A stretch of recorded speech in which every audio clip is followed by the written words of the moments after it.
ఆడి రైతుల్లో వెంటనే ఆడి రైతుల్లో వెంటనే ఆడి రైతుల్లో వెంటనే ఆడి రైతుల్లో వెంటనే ఆడికి గిట్టుబాటు ధర వెంటనే ఆడికి షర్మిలమ్మ గారి నాయకత్వం షర్మిలమ్మ గారి నాయకత్వం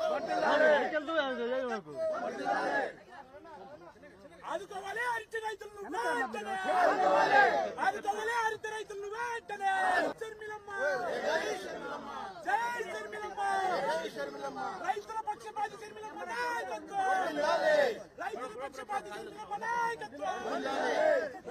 నాయకత్వం షర్మిలమ్మ నాయకత్వం షర్మిలమ్మ నాయకత్వం షర్మిలమ్మ నాయకత్వం.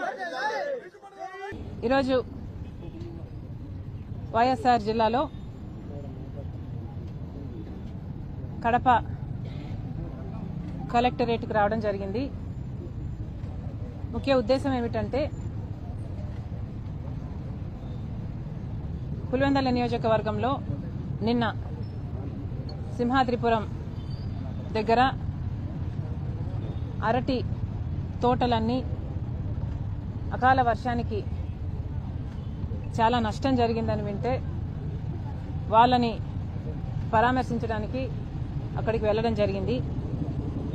వాళ్ళు ఇచ్చిన నివేదిక తీసుకొచ్చి ప్రభుత్వాన్ని నిలదీస్తూ ఆ అరటి రైతులని ఆదుకోవాలని ఈరోజు కలెక్టర్ గారికి కూడా రిప్రజెంటేషన్ ఇవ్వడం జరిగింది. కానీ ఇట్లా మార్చిలో లేకపోతే అకాల వర్షానికో లేకపోతే ఇంకో కారణంగానో డిమాండ్ లేకపోతే మాత్రం అసలు డీలర్లు అయితేనేమి ఇంకా లేక మార్కెట్ అయితేనేమి అసలు ఎక్కడ పంట అమ్ముకోవాలో కూడా తెలియక చాలాసార్లు రైతు అసలు పంట కోసి ట్రక్లో వేసుకుని అది ఎక్కడ పంపించాలో ఎక్కడ అమ్ముకోవాలో బెంగళూరుకి వెళ్లాలా లేక ఇక్కడ డీలర్కే ఇచ్చుకోవాలా ఎవరు ఎంత ఎక్స్ప్లాయిట్ చేస్తున్నారు ఏది అర్థం కాని పరిస్థితిలో రైతుంటున్నాడు.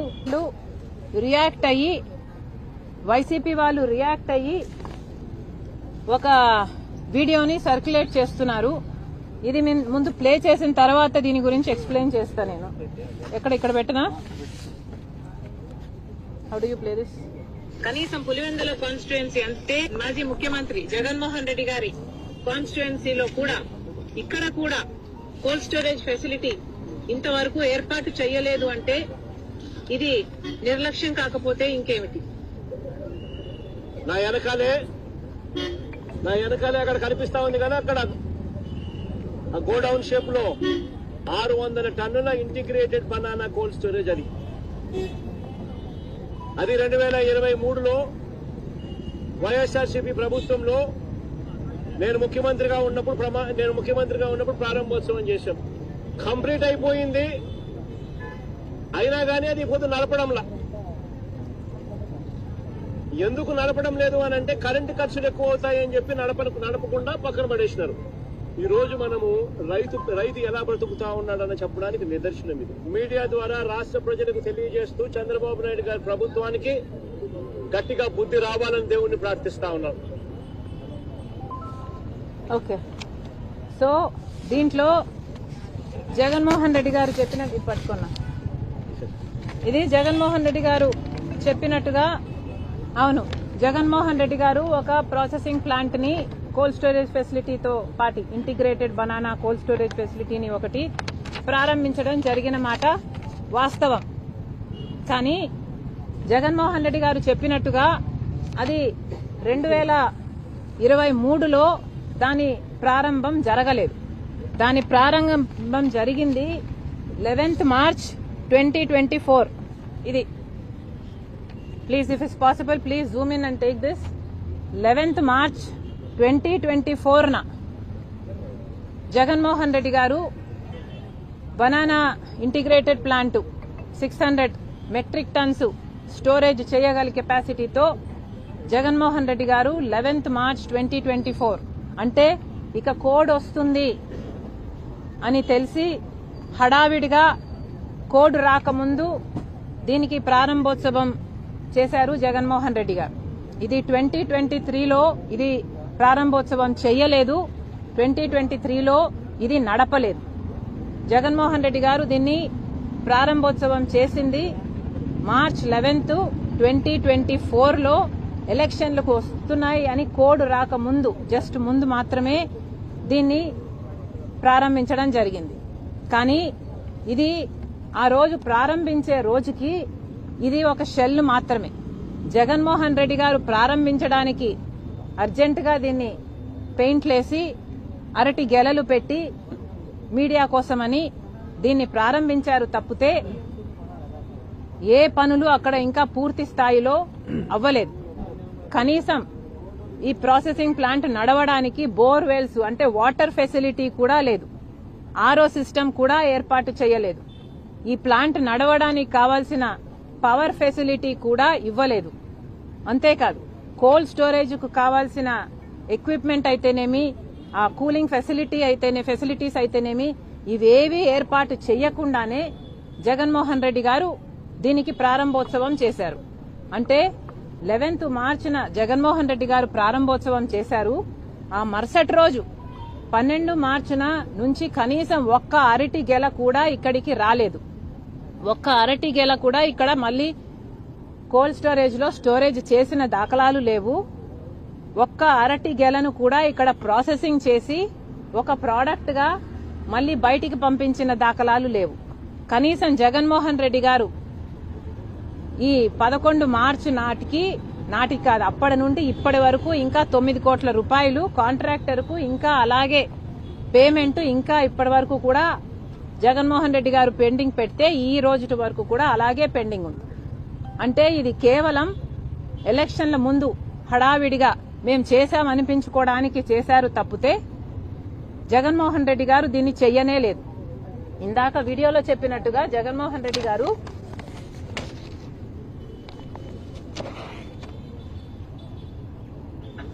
కనీసం పులివెందుల కాన్స్టిట్యుయెన్సీ అంటే మాజీ ముఖ్యమంత్రి జగన్మోహన్ రెడ్డి గారి కాన్స్టిట్యుయెన్సీలో కూడా ఇక్కడ కూడా కోల్డ్ స్టోరేజ్ ఫెసిలిటీ ఇంతవరకు ఏర్పాటు చేయలేదు అంటే ఇది నిర్లక్ష్యం కాకపోతే ఇంకేమిటి? మేము నిర్లక్ష్యం అని అన్నాం.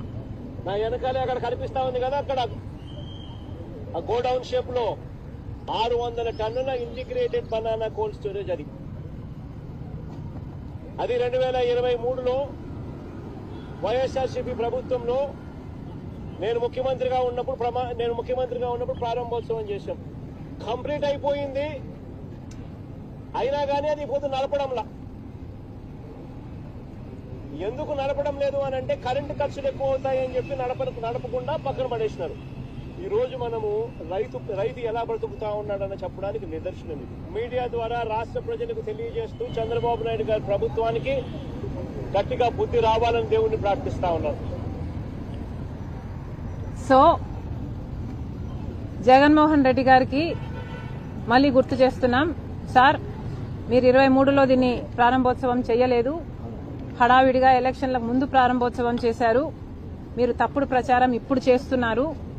కానీ ముఖ్యమైన విషయం ఏమిటంటే ఇక్కడ ఈ కోల్డ్ స్టోరేజ్ ఫెసిలిటీ అన్నది కేవలం ఎలక్షన్ స్టంట్ గా మీరు చేశారు అంటే దానికి కారణం, మీకు అంతకుముందు చెయ్యలేదు అంటే దానికి కారణం, పూర్తి చేసి నడపలేదు అంటే దానికి కారణం మీరు ముఖ్యమంత్రిగా ఉండి మిగతా అన్ని విషయాలలో నిద్రపోయినట్టుగానే ఈ విషయంలో కూడా నిద్రపోయారు. కేవలం 6 నెలల ముందు సిద్ధం సభలకు ఎలాగైతే నిద్రలేశారో జగన్మోహన్ రెడ్డి గారు, అలాగే దీనికోసం కూడా నిద్రలేసి కేవలం ఎలక్షన్ కోసమని దీన్ని ప్రారంభోత్సవం చేయడం జరిగింది. మేము ఎందుకు చెప్తున్నాము అంటే వీళ్ళు ఇంతగా, నేను ఒక్క మాట, నిన్న అసలు మా టార్గెట్ జగన్మోహన్ రెడ్డి గారు కానే కాదు, మేము ప్రభుత్వాన్ని నిలదీయడానికి వచ్చి రైతుల పక్షాన మాట్లాడితే అది ఏది పట్టించుకోకుండా కేవలం ఒక మాట జగన్మోహన్ రెడ్డి నిర్లక్ష్యం అని మేము మాట్లాడినందుకు దీన్ని భయంకరంగా సర్క్యులేట్ చేస్తున్నారు. ఇది ఎక్కడి న్యాయం అని అడుగుతున్నాం, ఎందుకు చేస్తున్నారు అని అడుగుతున్నాం. నిజంగానే ఇది నిజమైతే జగన్మోహన్ రెడ్డి గారి టీము నిజాలు బయట పెట్టాలి, ఆధారాలు చూపించండి. మీరు 23లో దీన్ని ప్రారంభం చేసునుంటే ఎలక్ట్రిసిటీ బిల్స్ ఉంటాయా? 23లో దీన్ని ప్రారంభం చేసుంటే 24 వరకు మే జూన్ వరకు ఎలక్షన్ జరగలేదు కదా, మీరే ముఖ్యమంత్రిగా ఉన్నారు కదా, అంటే ఆ 13 నెలలు 14 నెలలు ఎలక్ట్రిసిటీ బిల్స్ ఉండాలి. ఆ బిల్స్ ను బయట పెట్టండి. ఆ 13 నెలల్లో ఈ ప్లాంట్ జరిగింది అని మీరు అంటున్నారు కదా, ఎంత అరటి గెలని ఎన్ని టన్నులని మీరు అక్కడ స్టోరేజ్ చేశారో దాని రిజిస్టర్స్ లేకపోతే దాని రికార్డ్స్ ఏయో ఉంటాయి కదా, అవన్నీ కూడా బయట పెట్టండి. ఆ ప్రాసెసింగ్ ప్లాంట్ లో ఎన్ని అరటి గెలలను టన్నులను మీరు ప్రాసెసింగ్ చేశారు, ఏ ప్రోడక్ట్లని మీరు ఉత్పత్తి చేశారు, ఆ ప్రోడక్ట్లని ఏ రైతులకి how did it go out, ఈ డీటెయిల్స్ అన్ని కూడా బయట పెట్టాల్సిన అవసరం ఉంది. నిజంగానే Congress party is challenging you. మేమన్న ఒక్క మాట పట్టుకొని మీరు ఇంతగా మమ్మల్ని సతాయిస్తున్నారే, ఈ నిజాలన్నీ బయట పెట్టండి. మీకు దమ్ముంటే మీరు చెప్పిన మాట నిజమని నిరూపించండి. ఇదే కాదండి, ఏదైనా కూడా మీరు జగన్మోహన్ రెడ్డి గారి టీమును గమనిస్తే మొట్టమొదటిగా వాళ్ళు మమ్మల్ని అటాక్ చేస్తారు. వీళ్ళు అటాక్ చేసిన తర్వాత మేము డిఫెండ్ మాత్రమే చేసుకుంటాం. అంటే వాళ్ళు ఒఫెన్సివ్ ఆడతారు, మమ్మల్ని అటాక్ చేయడమే పనిగా పెట్టుకుని వాళ్ళు ఒఫెన్సివ్ ఆడతారు. మేము ఇప్పుడే కాదు ఎప్పుడు కూడా సంజాయిషి ఇచ్చుకోవడం, సమాధానం చెప్పుకోవడం, ఒఫెన్స్ మాత్రమే మేము చేస్తున్నాం. మొన్న విషయంలో కూడా విజయమ్మ గారు ఒక లేఖ రిలీజ్ చేశారు. ఆ లేఖలో విజయమ్మ గారు స్వయంగా సంతకం పెట్టారు.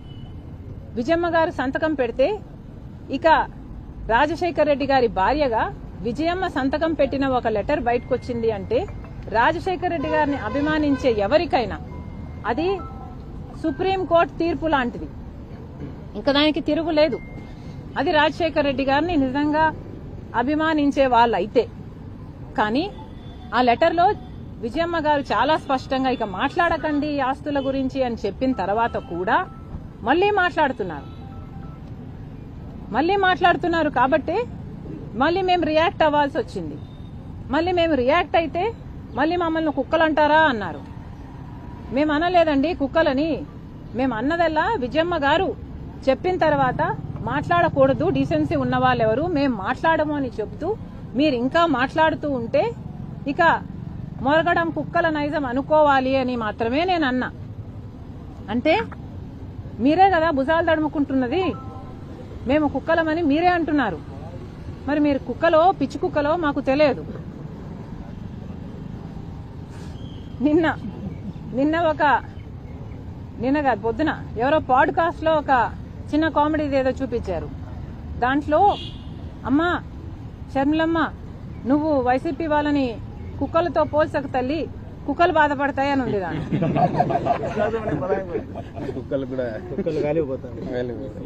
మేమనలేదండి, మేమనలేదు. ఇప్పటికీ కూడా జగన్మోహన్ రెడ్డి గారు మా టార్గెట్ కానే కాదు. మేము ప్రభుత్వాన్ని ప్రశ్నించడానికి ఇక్కడికి వచ్చాం, ప్రభుత్వాన్ని ప్రశ్నిస్తున్నాం. కానీ మీరు మమ్మల్ని టార్గెట్ చేసి నిన్న వీడియో రిలీజ్ చేయాల్సిన అవసరం ఏమొచ్చిందో మాకైతే అర్థం కావటం లేదు. మీకు ఏమాత్రం వీలున్నా లేకపోతే ఇంగితం ఉన్నా ఇక్కడ అరటి రైతుల కోసం మేము వస్తే మాతో కలిసి ఇంకో మాట అరటి రైతుల కోసం మాట్లాడతారా, లేకపోతే మేము అరటి రైతుల్ని బాగు చేయడానికని మేమొస్తే మా మీద మాట్లాడతారా? ఇంగితం ఉందా అండి మీరు చేస్తున్న దాంట్లో? మళ్ళీ మీరు ప్రతిపక్షం, అసెంబ్లీకి ఎలాగో పోరు. కనీసం నిజంగా ప్రజల పక్షాన పోరాటం చేస్తున్న వాళ్ళకైనా మీరు కనీసం కొంచెమైనా అయ్యో చేస్తున్నారులే అన్న భావన కూడా లేదు. మళ్ళీ చెప్తున్నాం, మీ జోలికి మేము రావటం లేదు. మమ్మల్ని అటాక్ చేస్తే మాత్రం మేము సమాధానం చెప్తాం. ఒఫెన్సివ్ గేమ్ మేము కూడా ఆడతాం, మాకు కూడా ఆడడం తెలుసు.